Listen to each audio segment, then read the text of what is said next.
In this video, I will explain how to use the where used function. This is a handy feature that can be used to determine a list of products that contain the data that you're looking for.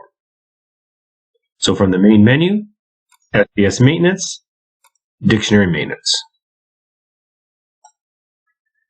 Let's say you're looking for a list of products that contain the hazard classification, eye irritation category 2. So from the section selection, we select 2. Then we go down to find hazard classification, show answers, and select eye irritation category 2A,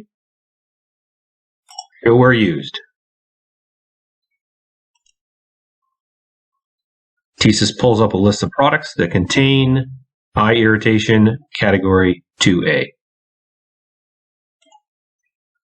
And let's say you're trying to locate products that contain a certain chemical.